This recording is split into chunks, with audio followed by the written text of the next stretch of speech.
Hey man, it's 4th of July this week. Want for once in your worthless life you do something patriotic in your videos. Alright, I'll bite. What'd you have in mind, Daryl? Well, in the critically acclaimed 1996 film Independence Day, Earth was invaded by aliens, so why don't you make some big nasty alien or something? Honestly, that's not as terrible of an idea as yours usually are. And then we strap 180 bottle rockets to the son of a bitch, shoot at the moon, and that'll teach them that America is the leaders of this galaxy. And there it is.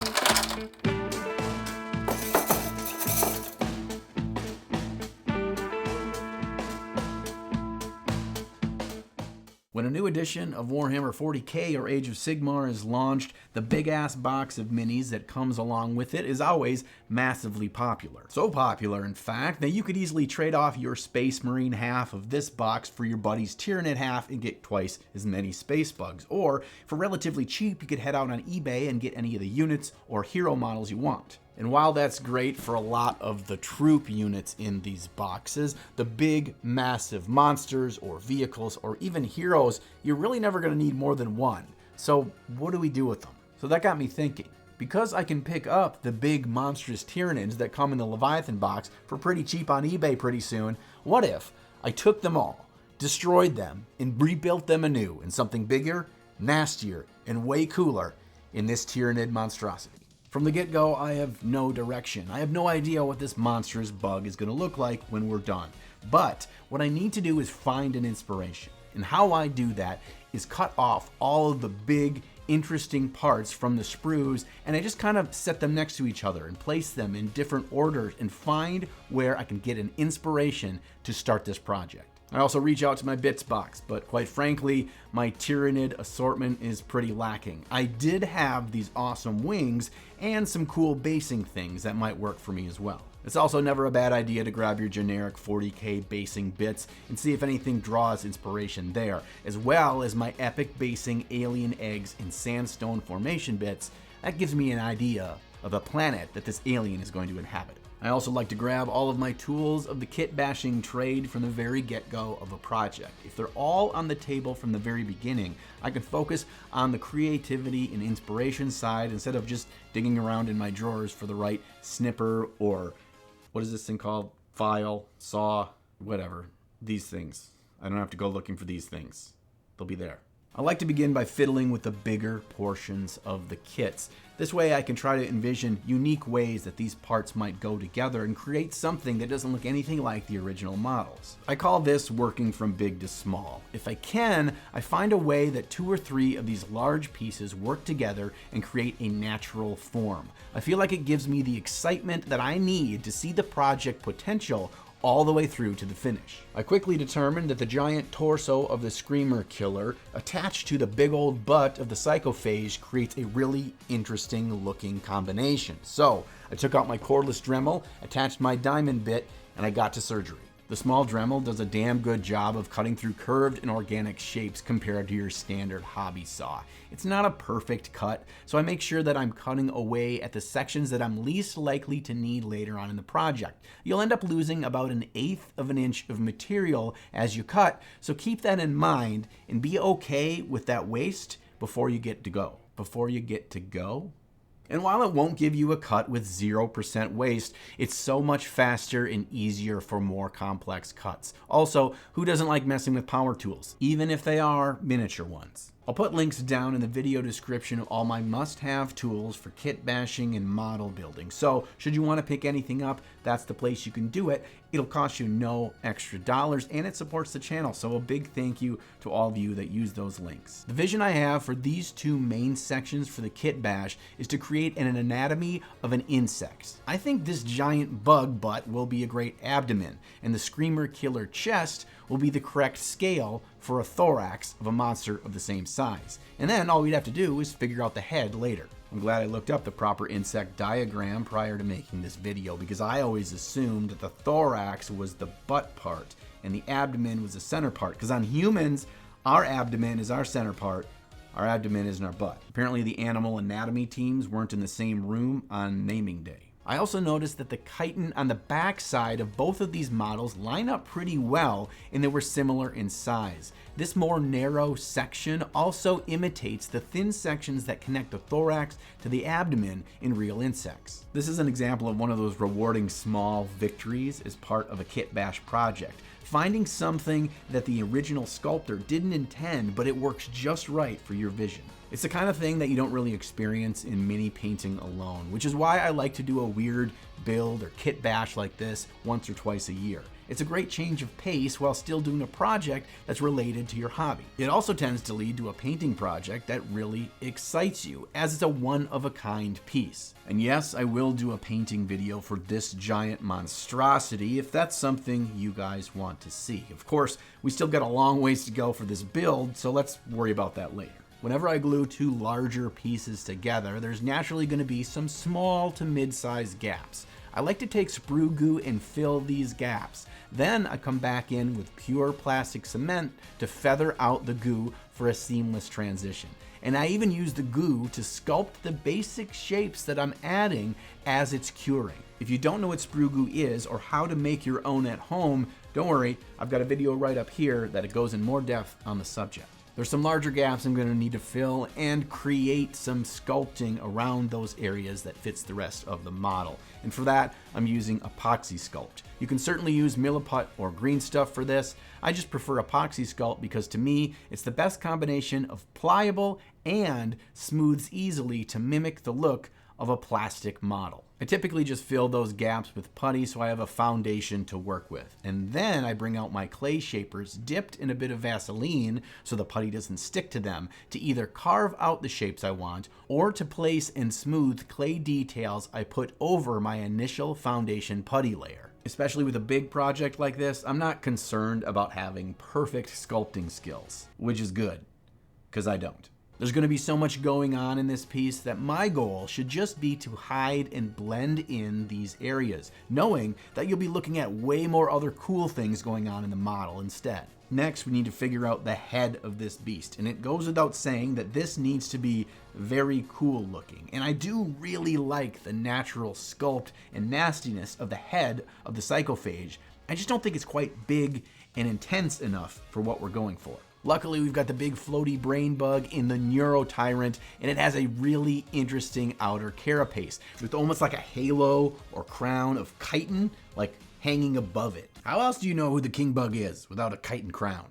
Today's video is brought to us by Witch Song Miniatures, the largest 3D printable miniatures brand on My Mini Factory. And when I heard that claim, I had to do a little bit of digging to figure out why these minis are so damn popular. What I found was, for starters, they have the most important factor, extremely badass minis, and with a ton of different variety. So whether you like awesome busts, tabletop-sized creatures, or massive models, and I do mean massive, they have got you covered. But what's really wild is their $1 subscription model. That's right, just $1 gets you that month's mini, plus the Ascendant Great Wolf and the Faceless Queen as welcome gifts to new subscribers. I printed out one of their awesome looking busts just to check out the quality of the sculpting and their pre-supports. And I gotta say, it really holds up. You can tell they stand behind the quality of their minis and the sculpts, which is why they can keep the monthly cost so low for subscribers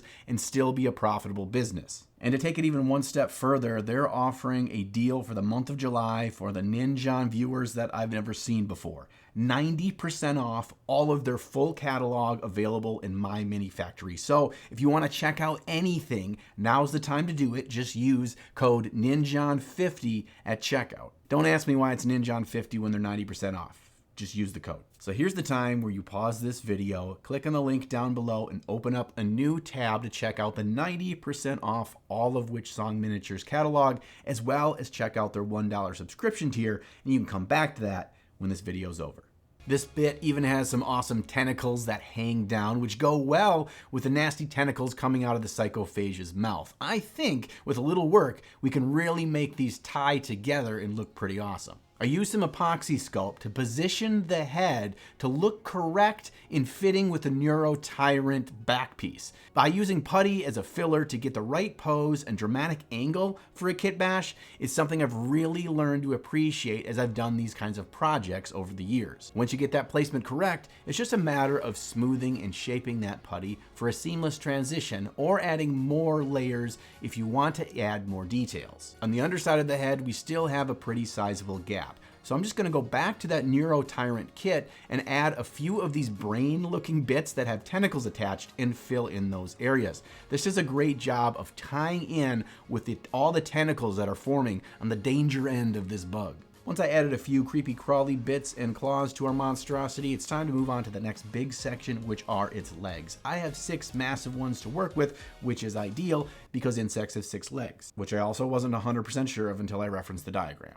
We've got the 2 big hind legs from the Psychophage kit, as well as the 4 big nasty crab claw looking things that come from the Screamer Killer. Where we can really create a positive impact on this kit bash is the feeling of movement and action in the pose, and that is what these legs can bring us. I just don't want a bug standing on a boring flat base. I want him to look like he's crawling over his environment with a feeling of action, rushing towards his next victim. Once again, I'm bringing out my putty and I'm creating a ball to use as a connection point to the body.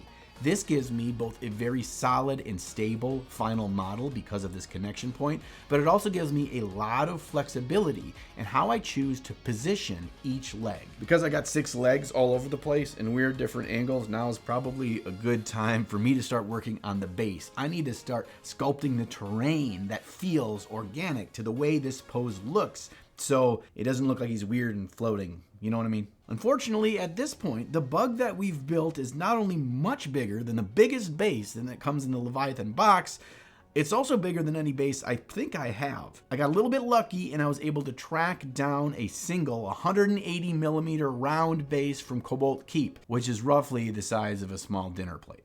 I need to build up a lot of height and dimension, and there's no faster way to do that in the hobby world than cork sheets and super glue. As I'm building up this height, I'm going back and forth, placing the model on the base to make sure I'm on the right track. I then make adjustments and add more cork in the areas I want each leg to be standing on, so the final pose feels like the base and model were designed together.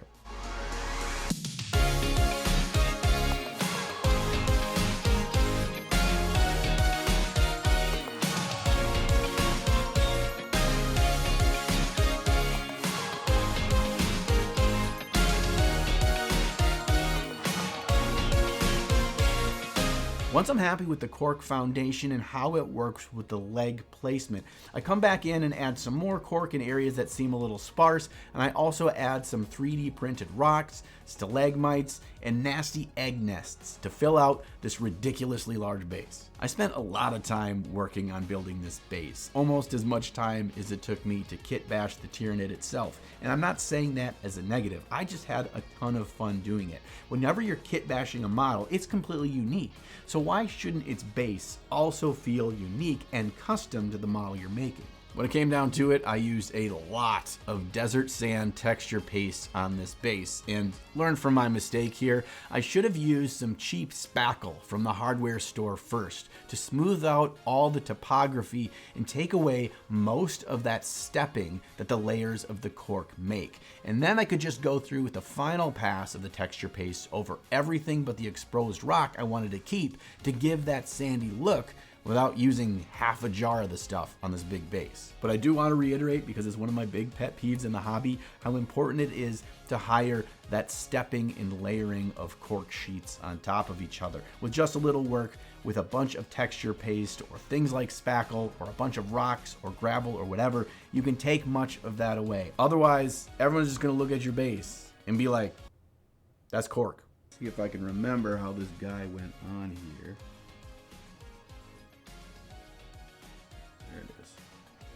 And with a few more tweaks and additions, our final kit bash of this massive Tyranid is complete. Now, I was hoping I would be able to find a big Tyranid model out there that this thing could count as, but I couldn't really find one. Not even the Forge World Bio Titan, which I figured that thing is massive, and this thing is also big, but no, that thing's like 11 inches long by 11 inches tall. So we're a little bit too small for that guy. But maybe you know of an existing Tyranid model that we could use this as a counts as in a game. Please let me know down below if so. And I'm also excited to see what this thing will look like fully painted. Now, it is a big project, but if you want to make this a 2-part series, we can do it. And I'm willing to get this thing painted to a cool level in the very near future, if that's what you want to see. Big thanks for hanging out with me today. I really appreciate each and every one of you for your support in watching my video, subscribing to the channel, and telling your nerd friends about me. And a very special thank you to those of you that have joined me over on Patreon to hang out with me there and support me in doing big projects like this. I literally could not do this without your support. And don't worry, I'm going to be back here again next week with another video. Just make sure that sometime between now and then, you find time in your day to slay the gray, or build more gray, and then slay that later. Listen, Americans, we do not like aliens. Little gray aliens with them big eyeballs weird me out. No. Elf, okay, he ate cats, that's kind of cool, but he talks like me, that's a no. E.T., cute little son of a bitch, but he was sickly and weak, so no. Big old bug aliens from Starship Troopers, Merkins got rid of them as well, so no. Big sexy lady green aliens with muscles, I mean, I'd be all right with that one. Hey, you want to bang? Big floaty brain bugs. Big floaty brain bugs. Big floaty brain bugs.